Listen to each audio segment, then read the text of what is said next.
সবাই তার কাছে এসে বলল, হে আব্দুল মুত্তালিব, ওটা তো আমাদের পিতা ইসমাইলের কূপ, এতে আমাদেরও হক আছে, আপনি আমাদেরকে এই কূপের অংশীদার করুন। আব্দুল মুত্তালিব বললেন, আমি তা করতে পারবো না, এই জিনিসটা শুধু আমাকে দেওয়া হয়েছে, তোমাদেরকে নয়।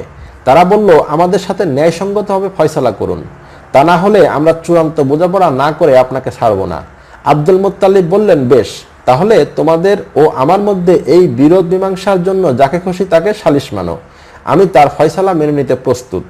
তারা বলল, বনু সাদ গোত্রে হুজাইম নামে এক জ্যোতিষিনী আছেন, সেই আমাদের সালিশ। আব্দুল মুত্তালিব বনু আব্দে মানাফ গোত্রের কিছু লোককে সাথে নিয়ে সেখানে রওনা দিলেন। প্রতিটি কুরাইশ গোত্রের একজন করে লোক গেল তার সাথে। সমগ্র যাত্রাপথটা ছিল মরু অঞ্চলের ভেতর দিয়ে। হিজাজ ও সিরিয়ার মধ্যবর্তী এক মরুভূমিতে পৌঁছতেই আব্দুল মুত্তালিব ও তার দলের লোকেদের পানি ফুরিয়ে গেল। পিপাসায় তাদের এমন শোচনীয় দশা হলো যে বাঁচার আর কোনো আশাই রইল না।